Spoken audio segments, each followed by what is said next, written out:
आशा करता हूं आप सब बहुत अच्छे होंगे। मेरा नाम है सिद्धांत अग्निहोत्री। स्टडी ग्लोस पे आपका बहुत बहुत स्वागत है। तो दोस्तों, रशिया न्यूक्लियर वेपन बना रहा है। क्या आपको पता है? Russia is developing a nuclear weapon. अब आप बोलेंगे है ये क्या है? तो न्यूक्लियर वेपन तो कहता है 90% न्यूक्लियर वेपन जो है वो रशिया और अमेरिका के पास है। स्पेस पे बना रहा है, अंतरिक्ष पे बना रहा है, और अमेरिका की समझ रहे हो ना हालत खराब हो गई है।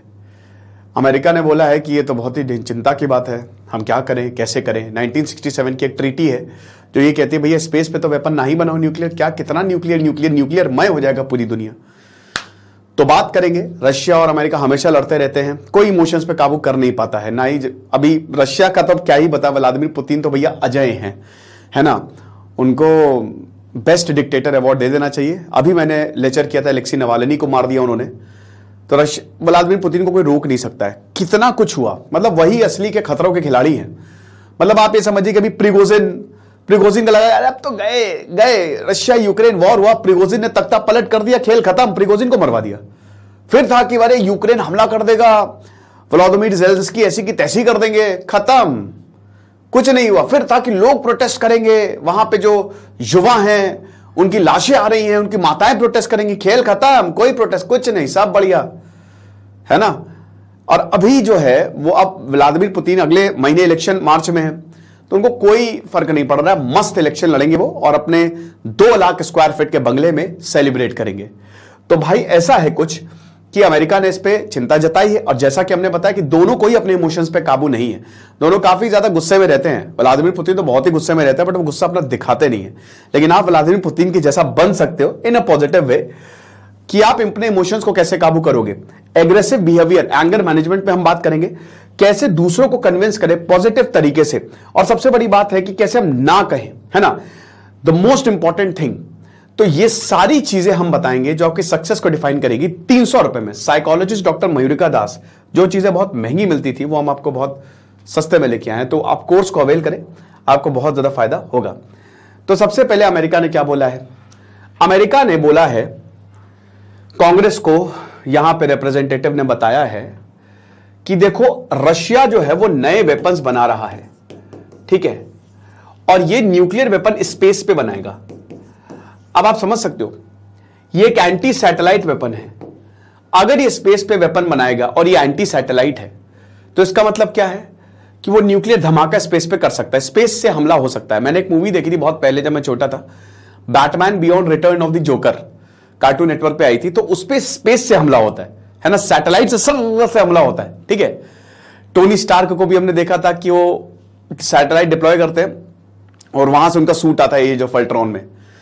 तो ये अब बॉलीवुड कह रहे हो, हॉलीवुड का तो मसाला रहा है, ठीक है। रशिया पे तो आधा हॉलीवुड चल रहा है। तो यहां जो हो रहा है एंटी सैटेलाइट अगर बना लिया, अगर मान लीजिए कि रशिया ने न्यूक्लियर वेपन, क्योंकि रशिया ने बोला है कि तो भाई हमको फर्क ही नहीं पड़ता, तुम जाओ, तुम भाड़ में जाओ, ठीक है, अमेरिका भाड़ में जाए, यूरोप भाड़ में जाए, हमको नहीं करना तुमसे ट्रेड, तुम निकलो यहां से, हमारा वही मानोगे जो करेंगे। वो दूसरा नॉर्थ कोरिया हो गया रशिया। तो अगर ऐसा हो गया तो दोस्तों ये किसी भी सैटेलाइट को डिस्ट्रॉय कर सकता है। अगर एक बार सैटेलाइट को खत्म किया तो आपका जीपीएस गया, वेदर फोरकास्टिंग गया, आजकल सैटेलाइट से सब कुछ चल रहा है, आपका कम्युनिकेशन गया, एवरीथिंग। भाई पूरी सरकारें सैटेलाइट्स पे चल रही हैं, तो एक झटके में सब कुछ खत्म। और आपको क्या लगता है अमेरिका की सैटेलाइट खत्म होगी तो क्या बाकी देशों पे, हम बता रहे स्पेस पे न्यूक्लियर एक्सप्लोजन की बात जो बहुत ही अपने में ही भयावह है। यहां धरती पे न्यूक्लियर एक्सप्लोजन होता है तब तो हमारी वाट लग जाती है, हालांकि हुआ नहीं है, बट हिरोशिमा नागासाकी ने देखा। और अगर स्पेस पे हुआ तो क्या ही होगा। तो ये डर है कांग्रेस का, अमेरिका का, कि रशिया इस तरीके की टेक्नोलॉजी जो है वो डेवलप कर रहा है और हमको बहुत जरूरी है कि अब इन पर बातें हो। अब वार्निंग जो है, सबसे बड़ी बात यह है कि जो रशियन कैपेबिलिटीज इन स्पेस और सैटेलाइट्स है, यहां पे क्या है, यह बोला है कि भाई देखो अभी हमको चिंता करने की बात नहीं है, क्योंकि अगर मान लो रशिया ऐसा कर भी रहा है, क्योंकि देखो ये स्पेस टेक्नोलॉजी की बात है। अब कुछ भी कहो, अमेरिका इस समय पूरी दुनिया से कोऑर्डिनेट करता है, और क्योंकि अमेरिका में डेमोक्रेसी है तो वहां पे टेक्नोलॉजी ज्यादा बढ़िया है। रशिया की टेक्नोलॉजी भी बहुत जबरदस्त है, बट कहीं ना कहीं स्पेस टेक्नोलॉजी में अभी उसको काम करना है ना, सब कुछ अच्छा नहीं है। तो स्पेस टेक्नोलॉजी अभी एक हाँ, ये आगे आने वाले 30 साल में 2050 तक की एक रियलिटी हो जाएगा, बट फिलहाल तो अभी हमको डरने की बात नहीं है, क्योंकि रशिया अगर कर रहा है तो कोई भी कर सकता है। बट स्पेस टेक्नोलॉजी पे, मतलब स्पेस न्यूक्लियर वेपन पे किसी का ध्यान नहीं जाता, न्यूक्लियर स्पेस वेपन पे। अब वो क्या ही, मतलब स्पेस में क्या करेंगे न्यूक्लियर वेपन डाल के? अब ये तो जिसका बहुत ही शैतानी दिमाग होगा वही करेगा। तो बोला है कि अभी खाली R&D हो रहा होगा, रिसर्च एंड डेवलपमेंट हो रही होगी, और अभी इतनी औकात नहीं है रशिया की कि वो ऐसा कर सके, ना ही उसके पास ऐसी टेक्नोलॉजीज है, ना ही कुछ है।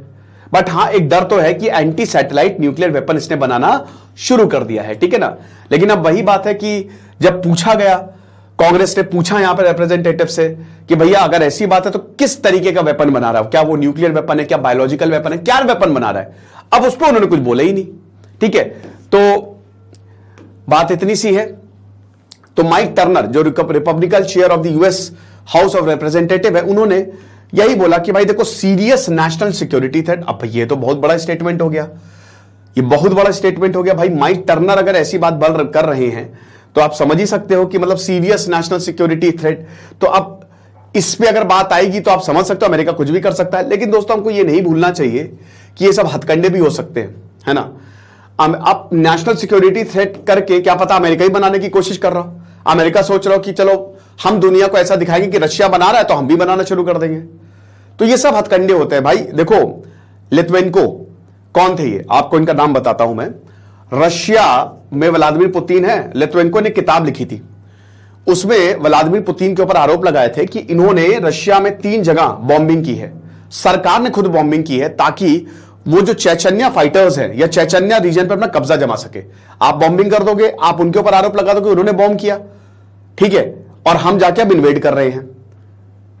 तो अब उसके बाद लिथवेनको, हाँ, तो मैं क्या कह रहा था कि यहां पे उनको मार दिया गया। तो ये बड़ा डेंजरस है, ठीक है ना। अब देखिए, वैसे रशिया ऐसा कुछ कर नहीं सकता, क्योंकि 1967 की आउटर स्पेस ट्रीटी ये कहती है कि आप मास डिस्ट्रक्शन के को वेपन्स हैं वो आप स्पेस में नहीं डाल सकते, ठीक है ना। मतलब आप स्पेस में कोई न्यूक्लियर वेपन नहीं रख सकते, कोई देश नहीं रख सकता, ठीक है।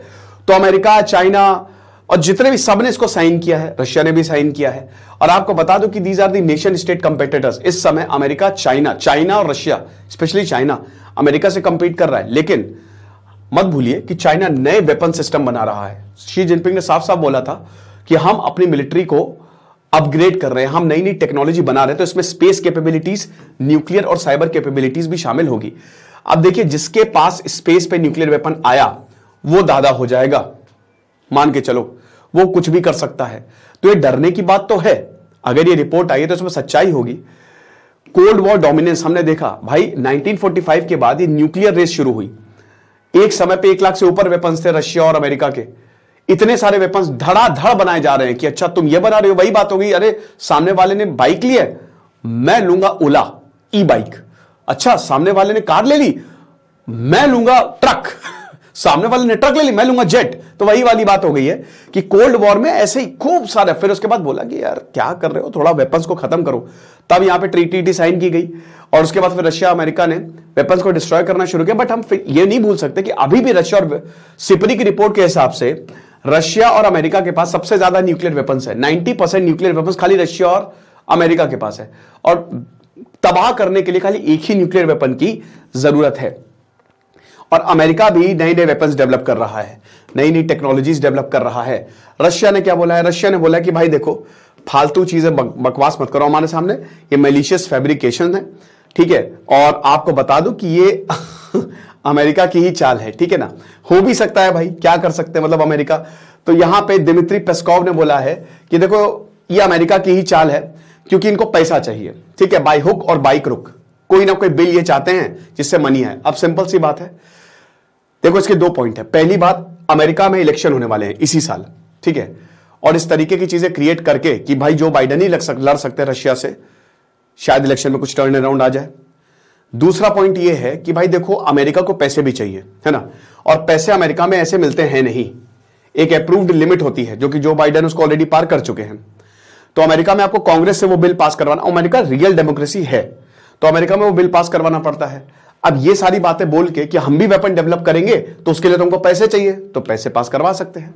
सो इन्होंने बोला कि we will see what tricks the White House will use, कि हर तरीके से इनको यूज करना है, कुछ भी करो। लेकिन ऐसा कुछ भी नहीं है। तो रशिया का ये स्टेटमेंट आया, बट हां, ये रियलिटी होगा आगे आने वाले समय में। अब इसको ये डिपेंड करता है कौन डेवलप करेगा, क्योंकि जब तक न्यूक्लियर वेपन है तब तक नई नई पॉसिबिलिटीज आती रहेंगी, कुछ आपके सामने तो कुछ पर्दे के पीछे। फिलहाल आप हमारे कोर्स को जरूर अवेल करें क्योंकि आपके सामने है।